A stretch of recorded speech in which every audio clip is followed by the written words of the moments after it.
এই যে মেডিকেলের ভর্তি ইচ্ছুক শিক্ষার্থীরা, নাউন থেকে প্রশ্ন আসলে 1 মার্ক পেতে চাও, তাহলে 5 মিনিট, জাস্ট 5 মিনিট একটু মনোযোগ দাও। দেখো নাউন থেকে মেডিকেলের প্রশ্ন আসলে তুমি কিভাবে 1 নাম্বার পেয়ে যাও। চলো আমরা দেখি 2023-24 সেশনে মেডিকেলে একটা প্রশ্ন আসছে আমাদের, I need a few furnitures, I need many furnitures, I do not need some furnitures, I do not need some furniture. এখন এই প্রশ্নটার আনসার কিভাবে করব, কিভাবে পড়লে, কিভাবে শিখলে আমরা এই কোশ্চেনটার আনসার করতে পারবো, যেন আমরা মেডিকেলের নাউন থেকে প্রশ্ন আসলে 1টা মার্ক পেয়ে যাই। জাস্ট একটু কনসেন্ট্রেশন দিলে, জাস্ট 5টা মিনিট তুমি একটু মনোযোগ দিলে দেখবে তুমি 1টা মার্ক কনফার্ম করে ফেলেছো। চলো আমরা দেখি। খেয়াল করো, এইখানে তোমাকে ফোকাস করতে হবে নাউনটার দিকে। এখানে নাউনটা কে আছে দেখো, প্রত্যেকটা অপশনে একটা নাউন আছে যার নাম হচ্ছে ফার্নিচার। আবারও খেয়াল করো, ফার্নিচার। এখন এই যে ফার্নিচার নাউনটা তোমরা যদি দেখো, প্রথমত তোমাকে মাথায় রাখতে হবে এই যে ফার্নিচার নাউনটা, এটা কি কাউন্টেবল নাকি আনকাউন্টেবল? এটা কি গণনা করা যায় নাকি গণনা করা যায় না? ভাইয়া নর্মাল একটা জিনিস কিভাবে আমি বুঝবো যেটাকে আসলে গণনা করা যায় নাকি গণনা করা যায় না, বুঝার জন্য তোমাকে যেটা করতে হবে, সিম্পল একটা জিনিস মনে রাখতে হবে, যেই জিনিসগুলোকে ভাইয়া বিভিন্ন খণ্ডে খণ্ডিত করা হয়, খেয়াল করবা, যেই জিনিসগুলোকে বিভিন্ন খণ্ডে খণ্ডিত করা হয় বা টুকরা করা হয় বা স্লাইস করা হয়, কথা বুঝতে পেরেছ? যেগুলোকে টুকরা করা যায় বা টুকরা হয়, আলাদা হয়, স্লাইস হয়, সেই সবগুলা জিনিসকে আমরা আনকাউন্টেবল নাউন বলি। আবারও মনে করিয়ে দিচ্ছি, একটু ক্লিয়ার হয়ে নাও। যেই জিনিসগুলোকে আমরা বিভিন্ন খণ্ডে খণ্ডিত করি, বিভিন্ন পার্টে বিভক্ত করি, যেই নাউনগুলা বিভিন্ন পার্টে বিভক্ত হয়, বিভিন্ন পার্টে বিভক্ত করা যায়, সেই জিনিস নাউনগুলোকে বা সেই নাউনগুলোকে আমরা সবসময় আনকাউন্টেবল নাউন বলি। যেমন তুমি যদি খেয়াল করো, ব্রেড, ব্রেড মানে কি? রুটি। তুমি যদি দেখো বাজার থেকে তুমি 1 প্যাকেট রুটি কিনলে, প্রত্যেকটা রুটি আলাদা আলাদা আলাদা করে খণ্ডিত করা আছে। যেহেতু খণ্ডিত করা আছে, তাদেরকে আমরা কি নাউন বলবো?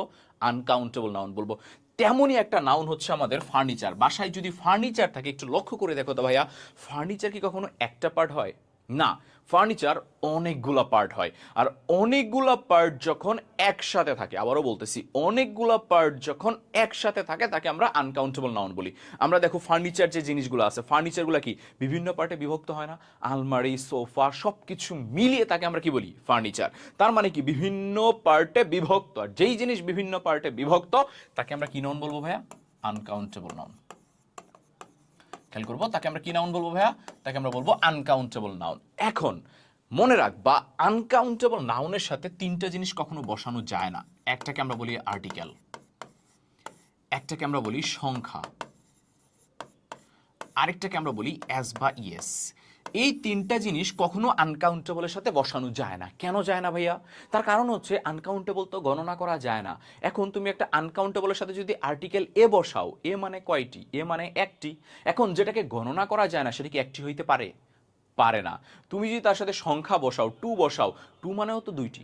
দুইটি কখন হয়? যাকে গণনা করা যায়। এখন যাকে গণনাই করা যায় না, সেটা কি দুইটি হইতে পারে? পারে না।